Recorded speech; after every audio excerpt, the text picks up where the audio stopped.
Hello, magandang araw po mga kapatid. Yan, may bago tayong gagawin. 8 desktop ang pagawa sa atin. Iba-ibang tao yan. So, yung tatlo ay sa kawork ni Mrs. kay Doktor. And sa dalawa, sa Pilipino to. Ito naman sa Pilipino din. Ito ay sa Sanad office. And yun naman ay sa Sudani. Madami tayong gagawin ngayon. Ang unahin natin ay ito. Ito daw ang sakit ay hindi mabuhay, walang power daw. Yan, 1, 2, 3, 4, 5, 6, 7, 8. So, 8 yung gagawin natin. Ito muna check natin, isa na to. Yung tatlo walang cover. Hanapan na lang natin ang cover yan kung magagawa natin. So tara, gawa muna tayo. At sana ay manood kayo para matutunan nyo ang mga ginagawa ko po na computer or desktop. Shout out po sa inyo lahat. Maraming salamat sa manonood. And tara, start na po tayo ng trabaho. At pera din ito mga kapatid.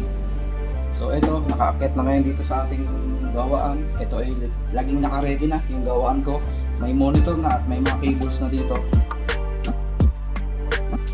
Kailangan natin to dito sa blue para matesting natin yung CPU natin. And kailangan natin ng USB mouse and USB keyboard. And kailangan natin ng ito sa power supply. Kailangan natin yan. Ito, saksak natin dito, plug in natin. Plug in yan. Okay na, naka-ready na. Pwede na natin buhayin yung power ngayon. Ayun. Then harap na natin ngayon. Pwede na natin may switch sa harap. So connected na po ito sa monitor dito. Napapansin nyo naman yung monitor natin. Power on natin. So walang nangyayari. So ang gawin natin ay i-open natin tong cover nya. So wala siyang dalawang screw.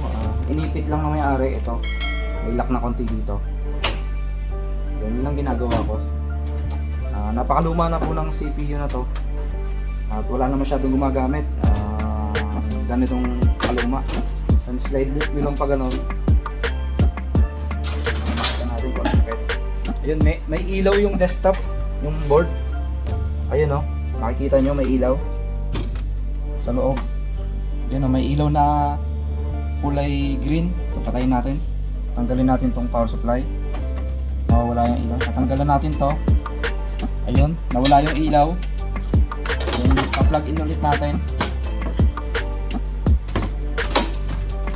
Plug in natin. Ayun. May ilaw ulit siya. Then press natin ngayon yung button, power button. Pagmasdan nyo yung fan kung iikot. Ito yung power button nya dito. Pagmasdan nyo kung iikot kasi may ilaw yung board nya. Yun nga po, may ilaw yun, may kulay green. Ayun naman, makikita nyo kahit malayo, may green siya. And press natin yung power button kung gagana yung fan. Silipin nyo yung fan, titig po kayo mabuti. Ayun, umikot siya. Yan, umiikot yung fan nya. Yan.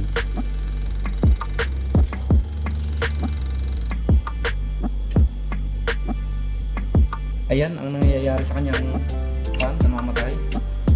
Patay buhay. On ulit natin. Yan, buhay ulit. Ayun, namamatay ulit yung fan nya. Ganun lang ang problema. Pag on nyo, ulit natin. Power on ulit natin. Yan. Yan, namatay ulit. So, ang unang checkin natin ay itong power supply. Kapag ganun, patay buhay yung fan ng processor fan. So, check nyo muna yung kanyang power supply. Kung may bago kayo or luma, pwede nyo i-test from other old PC. Pwede kayong kumuha sa mga lumang desktop. So tara, check natin. Kuha tayo ng lumang desktop.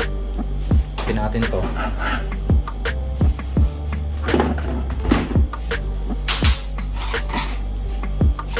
Ito ay mga isa naman yung may-ari niyan. So sabi niya sa akin kung ano lang yung mapagana ko dyan. Kung alin ang gumana sa dalawa.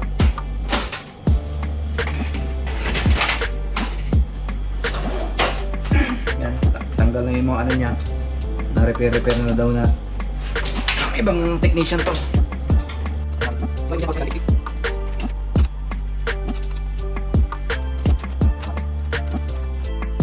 Ang purpose talaga ng may-ari, kung may makukuha daw ang parts dito, kuhain na. So yun nga, kailangan natin ng power supply. Kuhain natin to dito sa kabila. Para hindi na siya bumili, kailangan natin tong power supply.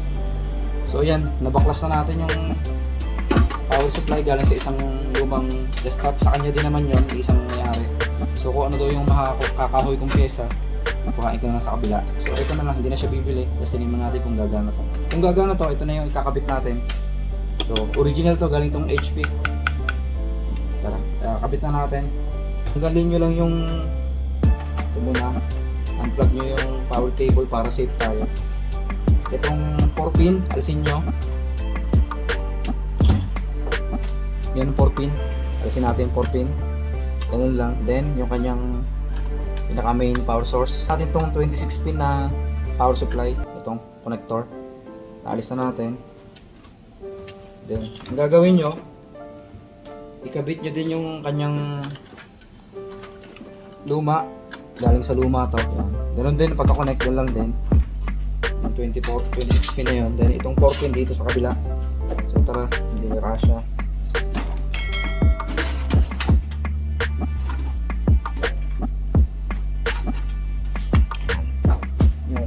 Tinanggal ko yung pinakatay niya para magluwag. So yun, testingin ngayon natin. Buhayin. Then may ilaw ulit sa board. Yun, may ilaw ulit, green. Naka-green siya. Then power on natin. Yun. Tuloy-tuloy na yung ikot. And yun, lumabas na yung screen niya. Ayos. Ganun lang po kasimple.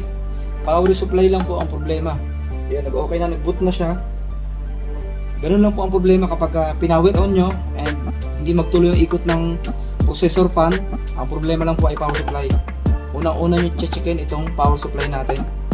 So kung wala kayong bago at may luma kayo na desktop sa mga kakilala nyo, pwede nyo hiramin muna. Wala namang masama mag-try. Then kung gumana, pwede kayong bumili ng panibago. Ayun, ayos na. Kabit na natin to. Totally, isa naman yung may-ari. Kabit na natin dito sa kanyang ano.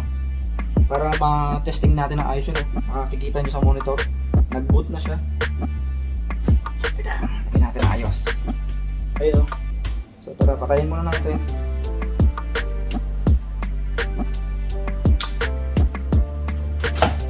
Para ma-install na natin maayos.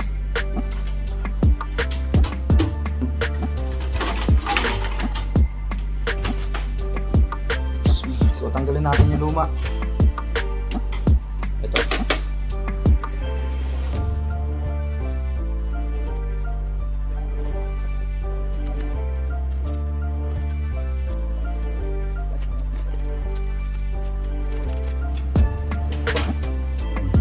Ito yung luma. Ito din yung luma na isa. Ito yung pinagpalitan. Ito yung galing sa isang CPU niya. Kapit na natin to para matesting natin mabuti yung desktop. Ganun lang po magkabit. Yan, may lock dito sa gilid. Makikita nyo. Ipapatong nyo lang ganon. Ayun, sukat na sukat. Screw nyo lang ulit.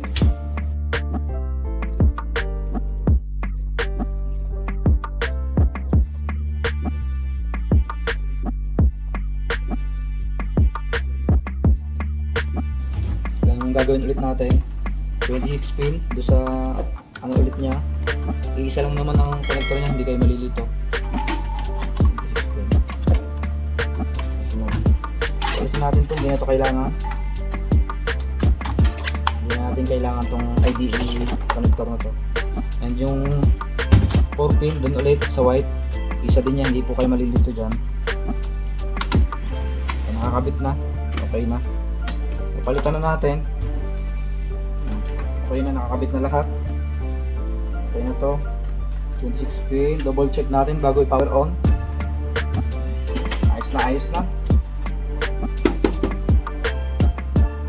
So, ganun lang po kasimple ang mga problema ng mga desktop natin. Okay na siya. Power on natin. Ayun. Ayos na. Tuloy-tuloy na ang ikot ng fan niya. And abangan natin ang screen monitor niya. Ayun. Okay na po. Ayan. Gamitin natin yung keyboard. Nag-ano kanina siya, nag-safe mode. Mali yung napindot ko. Ayan, okay na. Na-blower ko na siya sa labas. Nalinisan ko na. Malinis na siya. Ayos na. Mukhang bago na ulit yung desktop ni Kabayan. So, yan, napakalikabok ng cover niya. Konting linis lang din. Linisan natin yung cover niya.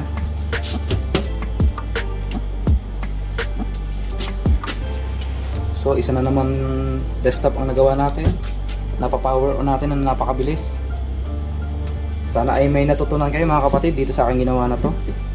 At hindi po kayo magsisisi kung manood kayo lagi ng mga videos ko. At napaka-informative po. Madami kayong matututunan dito.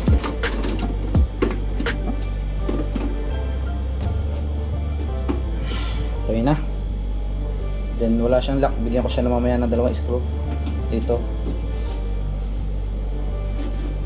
Yan, mukhang bago na ulit. So ayun mga kapatid, maraming salamat sa inyo lahat. Sa mga hindi pa po nakasubscribe, huwag niyo pong kalimutan mag-subscribe, like, and share. And share niyo po lang sa mga community niyo para marami pa po tayong matulungan. Oh, ayos na. Okay na siya. Testingin natin na isang araw. Then kinabukasan natin ibigay sa may-ari. Ayos na to mga kapatid. So ayun, maraming salamat sa inyo lahat. Ayan, bye bye po sa inyo lahat. And see you po sa akin next vlog. Paalam, bye bye.